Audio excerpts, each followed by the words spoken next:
இந்த ஆசாப் எழுதின இந்த சங்கீதத்தில் 74வது சங்கீதத்தில் பரிசுத்த ஸ்தலம் இடிக்கப்பட்டு தரைமட்டமாக்கி போனதை குறித்து ஆசாப் அங்கே அழகாக எழுது அதனுடைய காரியங்களை குறித்து புலம்புகிறான். பரிசுத்த ஸ்தலத்தை சத்துரு தரைமட்டும் இடித்து போட்டானே என்று அதனுடைய காரியங்களை இங்க தொடர்ந்து வாசிங்கன்னா தெரியும். ஒரே ஒரு வசனத்தை மாத்திரம் வாசிப்போம். 74வதுல 2வது சங்கீதம் 2வது வசனம். நீர் பூர்வ காலத்தில் சம்பாதித்த உமது சபையையும் நீர் பூர்வ காலத்தில் சம்பாதித்த உமது சபையும் நீர் மீட்டுக்கொண்ட உமது சுதந்திரமான கோத்திரத்தையும் நீர் மீட்டுக்கொண்ட உமது சுதந்திரமான கோத்திரத்தையும் நீர் வாசமாயிருந்த சீயோன் பர்வதத்தையும் நினைத்தருளும். நீர் வாசமாயிருந்த சீயோன் பர்வதத்தையும் நினைத்தருளும். அல்லேலூயா. அடுத்த வசனம் வாசிங்க. நெடுங்காலமாக பாலாய் கிடக்கிற ஸ்தலங்களில் உம்முடைய பாதங்களை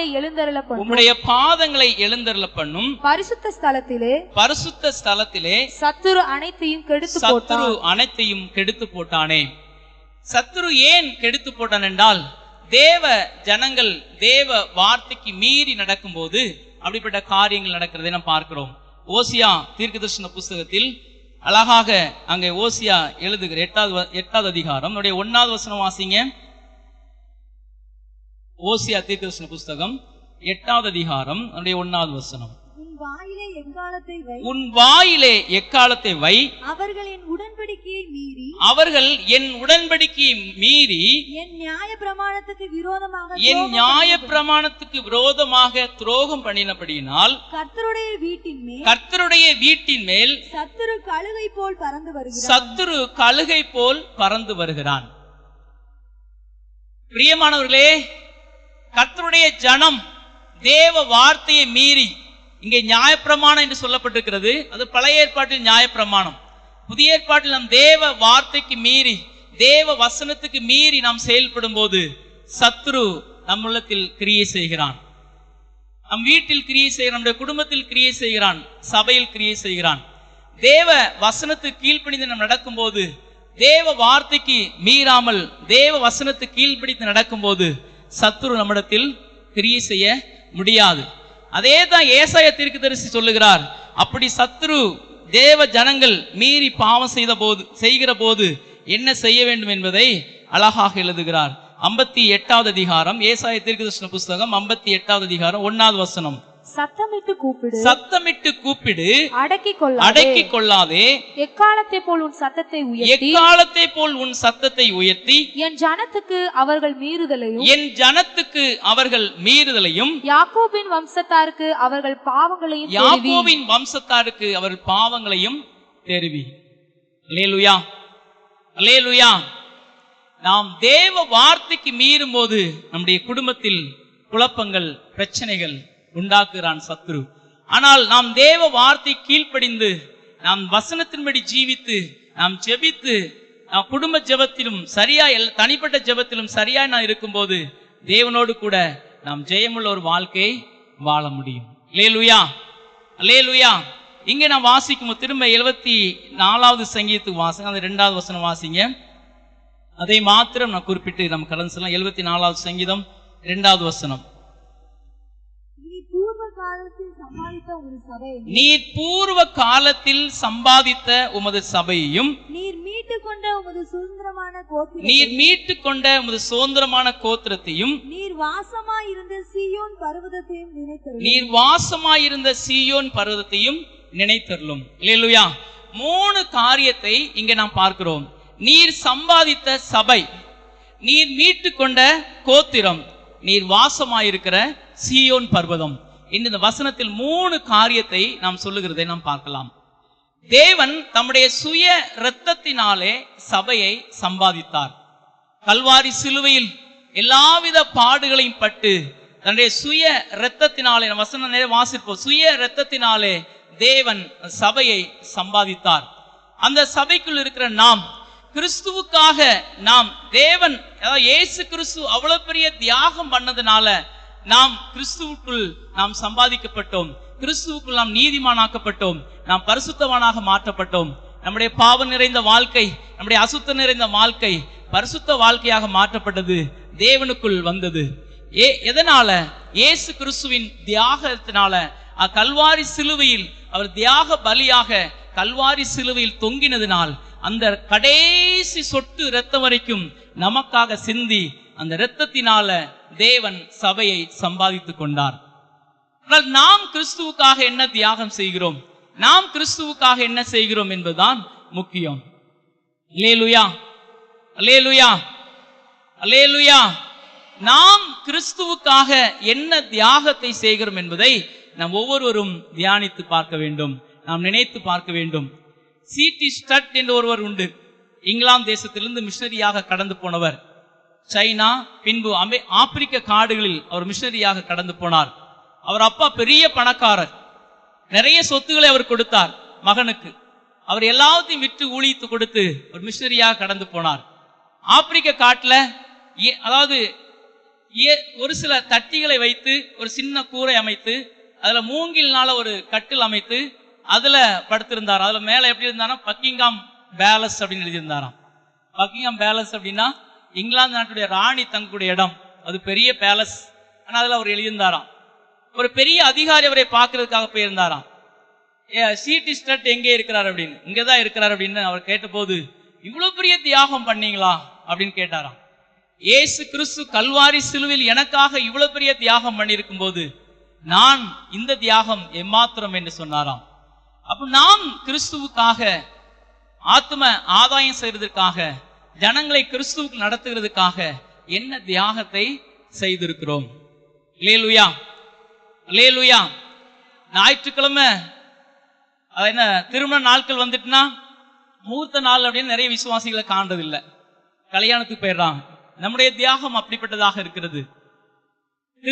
அதாவது அந்த முகூர்த்த நாள் நமக்கு பெருசல்ல, தேவனுடைய ஆராதனை முக்கியம் என்பதை நாம் நினைவில் கொள்ள வேண்டும். ஒரு சகோதரிட்ட கேட்டேன், சிஸ்டர் ரொம்ப நாளா சர்ச்சுக்கு வரலையே, ஏன் அப்படின்னா, நான் எங்க அப்பாவை பார்க்க போயிருவேன், அதெல்லாம் சர்ச்சுக்கு வர முடியல அப்படின்னாங்க. முதல்ல ஏசப்பா வந்து பாருங்க, அப்புறம் உங்க அப்பாவை பார்க்க போங்க அப்படின்னு. அல்லேலூயா. நாம் கிறிஸ்துவுக்காக என்ன தியாகம் பண்ணுகிறோம்? ஆத்தும ஆதாயத்திற்காக, அழிந்து போகிற ஜனங்களின் ஆதாயத்துக்காக நம்முடைய தியாகம் என்ன என்பதை நாம் நினைத்து பார்க்க வேண்டும். அல்லேலூயா. அண்ணனை பாருங்க, அவருடைய பலவீனத்தின் மத்தியிலும் கர்த்தருக்காக ஓய்வில்லாமல் ஓடுகிறார். பலவீனம் தான், என்னால் ஒன்னும் செய்ய முடியாத வீட்டில் உட்கார்ந்து இருக்கல, அதன் மத்தியிலும் கர்த்தருக்காக பிரயாசப்படுகிறார், ஆத்துமாக்களை ஆதாயம் பண்ணுகிறார்கள். அல்லேலூயா. இரண்டாவது, நீர் மீட்டு கொண்ட சுதந்திரம் என்று சொல்லப்பட்டிருக்கிறது. இன்னொரு வசனம் கூட வாசிங்க. யாத்ராமத்தின் புஸ்தகம் 40வது அதிகாரம், உபாகமம் 32வது அதிகாரம் 9வது வசனம். உபாகமம் 32வது அதிகாரம் 9வது வசனம். கர்த்தருடைய ஜனமே, கர்த்தருடைய ஜனமே, அவருடைய பங்கு, அவருடைய பங்கு, யாக்கோபு, யாக்கோபு அவருடைய சுதந்திர வீதம், யாக்கோபு அவருடைய சுதந்திர வீதம். தொடர்ந்து இன்னொரு வசனம் வாசிங்க. யாத்ராகமம் 19வது அதிகாரம் 4-5 வசனம். யாத்ராகமம் 19வது அதிகாரம் 4-5 வசனம். நான் எகிப்தியருக்கு செய்ததையும், நான் எகிப்தியருக்கு செய்ததையும், நான் உங்களை கழுகுகளுடைய செட்டைகளின் மேல் சுமந்து, நான் உங்களை கழுகுகளுடைய செட்டைகளின் மேல் சுமந்து, உங்களை என் அண்டையிலே சேர்த்து கொண்டதையும், உங்களை என் அண்டையிலே சேர்த்து கொண்டதையும் நீங்கள் கண்டிருக்கிறீர்கள், நீங்கள் கண்டிருக்கிறீர்கள். இப்பொழுது நீங்கள் என் வாக்கை உள்ளபடி கேட்டு, என் வாக்கை உள்ளபடி கேட்டு, என் உடன்படிக்கையை கை கொள்வீர்களானால், என் உடன்படிக்கையை கை கொள்வீர்களானால், சகல ஜனங்களிலும் நீங்களே எனக்கு சொந்த சம்பத்தாய் இருப்பீர்கள். பூமி எல்லாம் என்னுடையது, பூமி எல்லாம் என்னுடையது. அல்லேலூயா. கரங்களை வைத்து ஒரு அல்லேலூயா சொல்லலாமா? அல்லேலூயா. ஆண்டவருடைய வார்த்தை அழகா சொல்லுகிறது பாருங்க. அதாவது நீங்கள் என் வாக்கை உள்ளபடி கேட்டு என் உடன்படிக்கையை கை கொள்ளீர்களானால் சகல ஜனங்களிலும் நீங்களே எனக்கு சொந்த சம்பத்தா இருப்பீர்கள். அல்லேலூயா. தேவன் நம்முடைய சொந்த சம்பத்தாக தேவன் நம்மை மாற்றி இருக்கிறார். எப்படி மாற்றினார்? சொந்த சம்பத்தாக அவருடைய இரத்தத்தை விலைக்கிரயமாக கொடுத்து நம்மளை வாங்கியிருக்கிறார். அவருடைய சம்பத்தாக தேவன் நம்மை வைத்திருக்கிறார். அல்லேலூயா. அதான் வசனம் சொல்லுகிறது மல்கியாவுல, என் சம்பத்தை சேர்க்கும் நாளிலே அவர்கள் என்னுடையவர்களாய் இருப்பார்கள் என்று சேனைகளின் கர்த்தர் சொல்லுகிறார் என்று. மல்கியா 3வது அதிகாரம் 17வது வசனம் வாசிங்க. என் சம்பத்தை நான் சேர்க்கும் நாளிலே, என் சம்பத்தை நான் சேர்க்கும் நாளிலே அவர்கள் என்னுடையவர்களாய் இருப்பார்கள் என்று, அவர்கள் என்னுடையவர்களாய் இருப்பார்கள் என்று சேனைகளின் கர்த்தர் சொல்லுகிறார். சேனைகளின் கர்த்தர் சொல்லுகிறார். ஒரு மனுஷன் தனக்கு ஊழியம் செய்கிற தன்னுடைய குமாரனை கடாட்சிக்கிறது போல நான் அவர்களை கடாட்சிப்பேன். அப்பொழுது நீங்கள் நீதிமானுக்கும் துன்மார்க்கனுக்கும் தேவனுக்கு ஊழியம் செய்கிறவனுக்கும் அவருக்கு ஊழியம் செய்யாதவனுக்கும் இருக்கிற வித்தியாசத்தை திரும்பவும் காண்பீர்கள். அல்லேலூயா, அல்லேலூயா. அவருடைய சம்பத்தாக இருக்கிற நாம் அவருக்காக ஊழியம் செய்யணும். அவர் தன்னுடைய சபையை சேர்த்துக்கொள்ளும் நாளிலே தெரியுமாம் அவருக்கு ஊழியம் செய்கிறவனுக்கும் ஊழியம் செய்யாதவனுக்கும் உள்ள வித்தியாசத்தை. கரங்களை கொடுத்து சொல்லுங்க பக்கத்துல, நீங்க தேவனுடைய சம்பத்து, அதனால கிறிஸ்து இயேசுக்காக ஊழியம் செய்யுங்க. என்ன ஊழியம் செய்யுன்னு கேளுங்க. எத்தனை ஆத்மாக்களை ஆதாயம் பண்ணிருக்கீங்க? அல்லேலூயா. தேவன் நீங்க கேட்கிறார். அல்லேலூயா. தேவனுடைய சம்பத்தாக இருக்கிறோம். தேவன் அந்த நாட்களில் துன்மார்க்கனுக்கும் நீதிமானுக்கும் உள்ள வித்தியாசத்தை காண்பிப்பார். தேவனுக்கு ஊழியம் செய்கிறவனுக்கும் ஊழியம் செய்யாதவனுக்கும் வித்தியாசத்தை தேவன் காண்பிப்பார். அல்லேலூயா, அல்லேலூயா. நம்முடைய தேவனுக்காக நாம் படுகிற பிரயாசம், கிறிஸ்துவுக்காக நாம் என்ன செய்கிறோம், கிறிஸ்துவுக்காக நாம் ஒவ்வொரு காரியங்களை செய்கிற காரியங்களை தேவன் பார்த்து கொண்டிருக்கிறார். அல்லேலூயா, அல்லேலூயா. சபையினுடைய காரியத்துக்காக செயல்படுற ஒவ்வொரு காரியங்களையும் கர்த்தர் பார்த்து கொண்டிருக்கிறார்.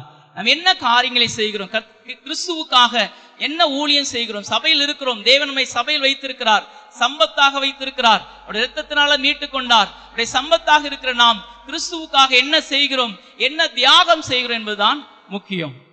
அல்லேலூயா, அல்லேலூயா. ஆம், ஒவ்வொரு காரியத்திலும் தேவனுடைய காரியத்துல நாம் உற்சாகமாய் தேவனுக்காக நாம் எழுந்து பிரகாசிக்க வேண்டும். தேவனுக்காக நாம் முன்னேறி செல்ல வேண்டும். தேவனுடைய காரியத்தில் உற்சாகமாக செயல்பட வேண்டும். ஏனென்றால் தேவன் தன்னுடைய சம்பத்தை சேர்க்க வர போகிறார். அல்லேலூயா. கடைசியாக அதுல சொல்ற, நீர் வாசமாயிருக்கிற சீயோன் பர்வதம். அல்லேலூயா. அவர் சீயோன் பர்வதத்துல தேவன் வாசமாய் இருந்தார். அதே போல நம்முடைய ஒவ்வொருடைய உள்ளத்திலும் தேவன் வாசம் செய்ய வேண்டும். ஒவ்வொருடைய இல்லத்திலும் தேவன் வாசம் செய்ய வேண்டும். நாம் இருக்கிற கிராமங்களில் தேவன் வாசம் செய்ய வேண்டும். நாம் இருக்கிற நகரத்தில் தேவன் வாசம் செய்ய வேண்டும். அப்படி என்றால் நாம் என்ன செய்யணும், நாம் ஒவ்வொரு இடத்திலும் நாம் செபிக்கிறவர்களாக மாற வேண்டும். அல்லேலூயா. அங்கே சீயோன் பர்வதத்தில் தேவனுடைய ஆலயம் இருந்தது. அங்கே தேவன் வாசம் பண்ணினார். அந்த தேவனுடைய அததான் ஆசாப் சொல்லுகிறார், அதை சத்துரு கெடுத்து போட்டானே என்று சொல்லுகிறார். தேவன் வாசம் பண்ற இடம், அதாவது தேவன் மோசேக்கு சொன்னார், நான் வாசம் பண்ணும்படி உங்கள் மத்தியில் வாசம் பண்ணும்படி ஒரு கூடாரத்தை, அதாவது ஆசரிப்பு கூடாரத்தை, வாசஸ்தலத்தை ஆயத்தம் செய்யும்படி சொல்லியிருந்தார். அவங்க ஆசரிப்பு கூடாரத்தை செய்தார்கள். தேவன் அங்கே வந்து இறங்கினார். பரலோக அக்கினி அங்கே வந்து இறங்கினது. பின்பு சாலமோன் தேவனுக்கென்று தேவனுடைய ஆலயத்தை கட்டினான். தேவனுடைய ஆலயம் எப்படி கட்டப்பட வேண்டும் என்பதை தாவீது வரைபடமாக எழுதி கொடுத்திருந்தார். அதன்படி தேவனுடைய ஆலயத்தை சாலமோன் கட்டி முடித்தான். அங்கேயும் தேவனுடைய அக்கினி வந்து இறங்கினது. புதிய ஏற்பாட்டில் பெந்தெகோஸ்து நாளில் 120 மேல் வந்து பரலோகத்திலிருந்து அக்கினி இறங்கினது. அல்லேலூயா. எல்லா அக்கினி எங்கிருந்து? பரலோகத்திலிருந்து வந்தது. 120 மேல் வந்த பரலோகத்தின் அக்கினி எங்கிருந்து வந்தது? பரலோகத்திலிருந்து வந்து அவர்கள் மேல் இறங்கினது. அல்லேலூயா. அவர்கள் உலகம் முழுவதும் சுவிசேஷத்தை அறிவித்தார்கள். அந்த அக்கினியை பெற்றுக் கொண்டவராதான் தோமா இந்தியாவுக்கு வந்து சுவிசேஷத்தை அறிவித்தார். நாமும் தேவன் வாசம் பண்ணுகிற ஸ்தலமாக இருக்க வேண்டும். தேவனுடைய நாமத்தை மகிமைப்படுத்துவதாக இருக்க வேண்டும். தேவன் ஒவ்வொரு இடத்திலும் வாசம் பண்ணுகிற இடமாக நாம் ஒவ்வொரு இடத்திலும் கூடி செபிக்க வேண்டும். நம்முடைய கிராமங்களில் கூடி செபிக்க வேண்டும். நம்முடைய சபையில் கூடி செபிக்க வேண்டும். நம்முடைய வீட்டில் கூடி செபிக்க வேண்டும். நம்முடைய தனிப்பட்ட விதத்தில் நாம் கூடி செபிக்க வேண்டும். நாம் செபிக்கும் போது அங்கே சத்துருவின் கிரியை அழிக்கப்படும். அங்கே தேவன் ஆளுகை செய்வார். அல்லேலூயா, அல்லேலூயா. சத்துருவின் கிரியை இருக்கிற கிராமத்தில் சத்துருடைய கிரியை அழிக்கப்பட வேண்டும் என்றால் நாம் செபிக்க வேண்டும். சத்துரு காரியங்களை தொடாதபடி, சத்துருக்கள் மத்தியில், அதாவது சத்துருக்களின் கையில் ஜனங்கள் ஒப்பு கொடுக்கப்படாதபடி நாம் சத்துருவின் கையிலிருந்து ஜனங்களை மீட்டெடுக்க வேண்டும் என்றால் நாம் ஜெபிக்கிறவர்களாக மாற வேண்டும். நாம் ஒவ்வொரு இடத்திலும், ஒவ்வொரு கிராமத்திலும், ஒவ்வொரு குடும்பத்திலும், ஒவ்வொரு தேசத்திலும் நாம் தேவனை மகிமைப்படுத்துவர்களாக, தேவனுக்காக ஜெபிக்கிறவர்களாக, ஒரு ஜெப சேனையாக நாம் எழும்பும் போது சத்ருவின் எல்லா கிரியைகளும் அழிக்கப்பட்டு போகும். அல்லேலூயா, அல்லேலூயா. நீ பூர்வ காலத்தில் சம்பாதித்த சபை, நீ மீட்டு கொண்ட நம்முடைய கோத்திரம், வாசமாயிருக்கிற சீயோன் பர்வதம். கர்த்தர் தாமே ஒவ்வொருவரையும் ஆசீர்வதிப்பாராக.